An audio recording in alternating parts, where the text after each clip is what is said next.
Hey guys, welcome back to today's video. Today is Saturday, October 3rd, 2020, and today I'm going to be taking a look at the 538 forecast for the 2020 Senate election. So, if you can tell by the title of this video, we're going to be going through all three forecasts, the deluxe, the classic, and the light. Just a recap of what they actually mean, the light is just based off pure polling data. Pretty much they take all the polling averages, compiled by 538, and the ones that are also shown on Road Clear Politics, they apply them to a Senate map, and that's how they make their prediction.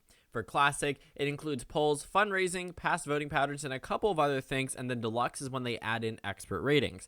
Ratings from a number of notable sources that generally give us a better idea of where the race stands. While polling data may be completely skewed due to a couple of bad polls, and fundraising just may be lopsided, for example, Kentucky, it is possible that the Deluxe is able to balance out and give us a better idea of where the race actually stands. A lot of pundits know Kentucky's not going to be, lean for the GOP, most likely safe, and just because Amy McCarthy is raising $45 million doesn't really mean much when the state itself is inherently a safe Republican state. So let's take a look at the first, and we're actually going to go ahead and move away from the deluxe. I want to work with the light first just because it is the largest percent chance of a Democratic victory in the United States Senate. The average outcome is a roughly 52 seats, 51.8 rounded upwards. In 2018, for reference, 538 predicted accurately that the Republican Party would win and retain the Senate and gain seats. They gave them an 80% chance on Election Day of retaining the Senate. The Democrats now, according to the light version, have a 72% chance of winning the majority. So it looks like it is possible it ends up back in Democratic control. Now, here's the spread. This is pretty much the percent chance of everything. I guess they've turned it into a normal distribution, whatever it is.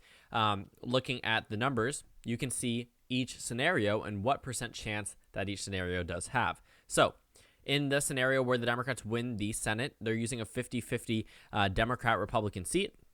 And this would likely just mean that the Democrats end up in the majority because Joe Biden is expected to win the presidency. If you don't know, in a tie scenario, the incumbent vice president's party takes the majority.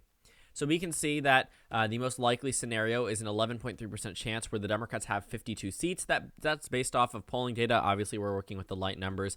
And if you want to see the map, well, obviously we all do. Let's go ahead and get there.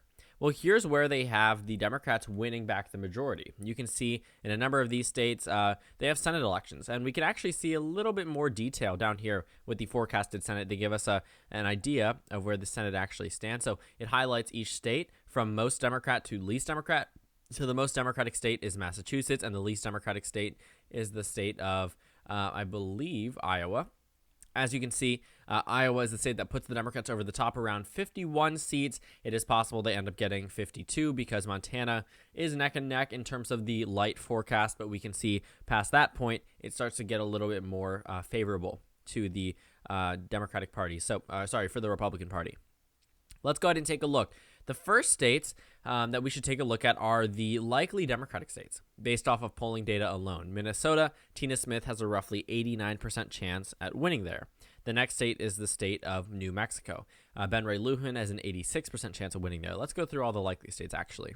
Colorado, Hickenlooper has a 76% chance of victory. We're talking a 7-point margin of victory. In Arizona, Mark Kelley has a 7-point victory over Martha McSally, an 84% chance of victory. In Michigan, Gary Peters has an 81% chance of victory, a 6-point margin of victory over John James. So those are all of the likely states. The next states are, I guess, lean states. Actually, no, they're not. They're likely states as well. I was used to seeing them lean, but North Carolina, based off polling data alone, is likely. I honestly don't think all of these text situations with Cal Cunningham are really going to hurt his lead too much. It may be enough to narrow down the race, but he's still the favorite.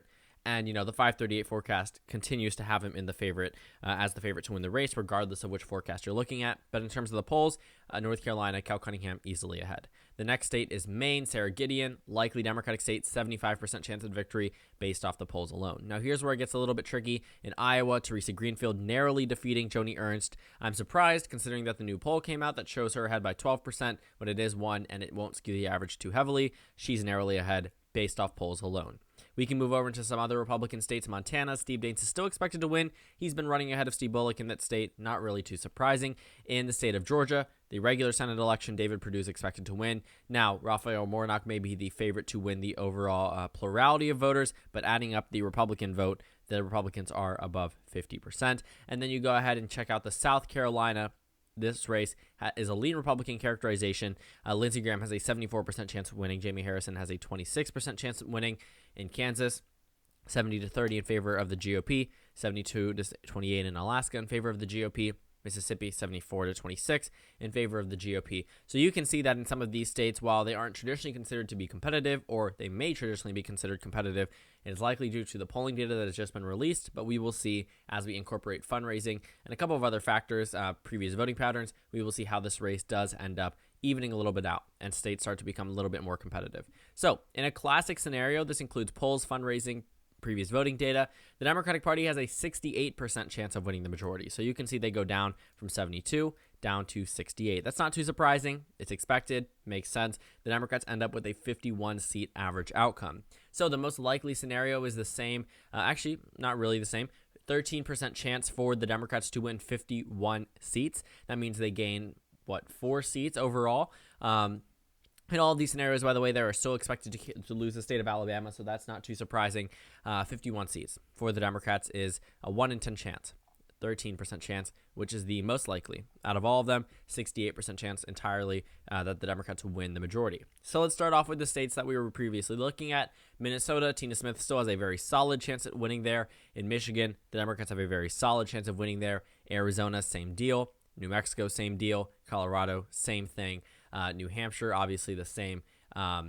North Carolina, Cal Cunningham's lead is cut down just a small bit. He's at a 70% chance of victory. That's obviously not horrible whatsoever. In Maine, Sarah Gideon's percent chance of victory is down to 61%. Still pretty solid. It's a lean Democratic seat. It is expected to be the closest Senate race on the Democratic side, so Sarah Gideon is doing well, considering that this race is expected to be insanely close. She's still leading by a pretty strong margin compared to Susan Callan's margins in the past. She had done so well, and now this election is her actual first competitive election.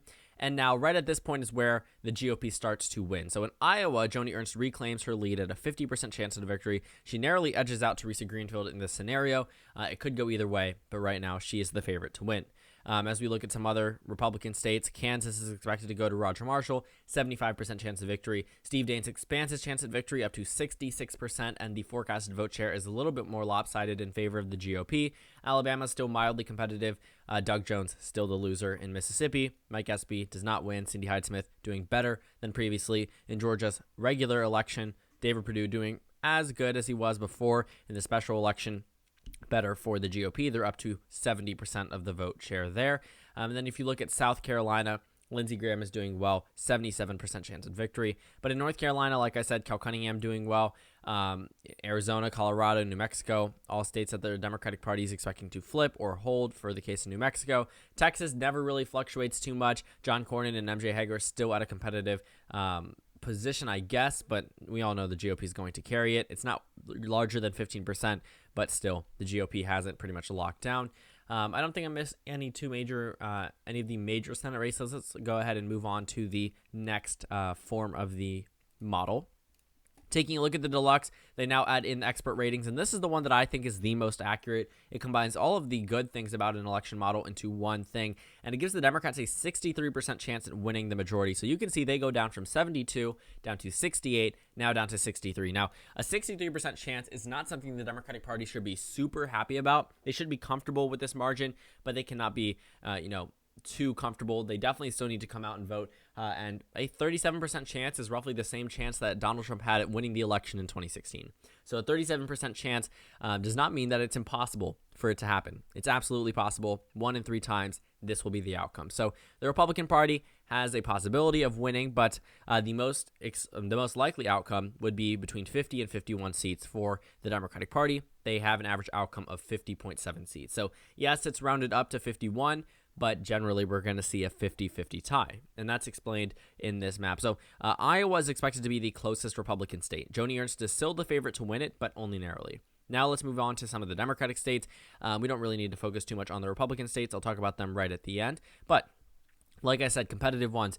Arizona, still likely Democrat, even with the best of the best putting their input in this race. Now, Colorado moves down to lean for the Democrats. John Hickenlooper is expected to win it by roughly 5%. New Mexico is likely, For the Democrats, Michigan is likely as well. Gary Peters, 78% chance at winning. Tina Smith has a 93% chance at winning. In New Hampshire, Jean Shaheen, this race should normally be competitive. It's not whatsoever. She has a 98% chance at winning. And in Virginia, Mark Warner has a 99% chance at winning. In North Carolina, Cal Cunningham has a 64% chance at winning, lower than all of the other forecasts, but still pretty strong for someone who's challenging an incumbent in a state that is expected to be much closer than the Senate election on the presidential level. And then in Maine, Sarah Gideon and Susan Collins still competitive. Sarah Gideon still retains a 61% chance of winning over her, with an expected vote share of 51.2%. Now we can move into some of the Republican states, and let's take a look at Georgia's regular election. David Perdue and John Ossoff still in a close race. David Perdue, of course, still the favorite. In the special election, it gets even worse for the Democratic Party. Combined, this vote share would be 77% chance of winning, 77% chance. We're likely to end up with the Republican Party it is very possible that the Republican Party ends up with two Republican nominees. The Democrats have been coalescing around Raphael Warnock. Whether or not it's too late is the real question. The thing about the Georgia Senate special election, if you're wondering why there's so many candidates on this race, I realize I rarely ever address this. It's because of the fact that they have a jungle primary system. Now, they don't have that here. That happened in the regular primaries. But since this is a special election, the actual election date is the jungle primary, which means if two Republicans end up winning top two positions, they move off into a runoff. If one Democrat, one Republican end up in it, it ends up being a runoff. It doesn't matter what the results are. They don't end up with two top seats unless someone gets over 50% of the vote, which isn't super likely to happen whatsoever. But if we're looking at the numbers here, it looks like the Republicans share a roughly 70% chance at winning. It'll probably end up with a Republican winning the seat regardless of who it is, whether it's Doug Collins or Kelly Loeffler. But the Democratic Party should really bank on having Raphael Warnock in that Senate runoff, but it is possible the GOP does take both seats or both spots, which means it'll be safe for the GOP. South Carolina gets even more likely for the Republican Party. Lindsey Graham has an 80% chance at winning there. In Alabama, it moves over into the likely Republican column, no longer lean. Mississippi, 93% chance for Cindy Hyde-Smith. In Kansas, it moves from being lean over to likely. Roger Marshall has an 80% chance of victory, and Montana remains in the lean Republican column, but Steve Daines has a 2 and 3 chance at winning in that state, which means it's likely that he retains the state in favor of the GOP. And Alaska, Dan Sullivan has an 83% chance at winning. In Texas, John Cornyn has an 88% chance at winning. So overall, the numbers do get worse as we move from light to classic to deluxe, but overall, the same message is sent out, roughly 50 to 51 seats in favor of the Democrats, 52 in the light, but that's rounded upwards. So we're seeing anywhere from 50, 51, 52 at most for the Democratic Party in terms of the averages. I will say the Democratic Party should be fine with this. I mean, this map was never supposed to be competitive for the Democrats. Nobody would have ever thought Kansas, South Carolina, Alaska, and Montana would be competitive this election cycle. But then again, weird things have happened this year. All in all, the Democratic Party should be happy with these numbers. Maybe not ecstatic, actually. Maybe not super happy. They should be mildly comfortable, but they still need to come out and vote. They need to come out and vote in full force if they want this to actually happen.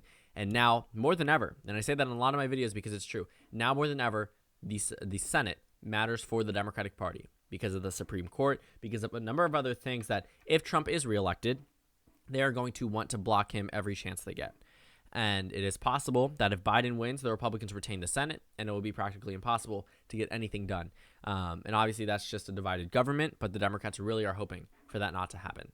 So thank you guys so much for watching this video. Make sure to comment down suggestions below. Subscribe on the left if you haven't already, and check out the Instagram and Twitter down below, and also the Discord server in the bottom left of the screen. On the screen, there's also a video you can watch, and then a playlist for my 2020 Senate election videos. Again, thank you guys so much for watching, and I will see you all tomorrow.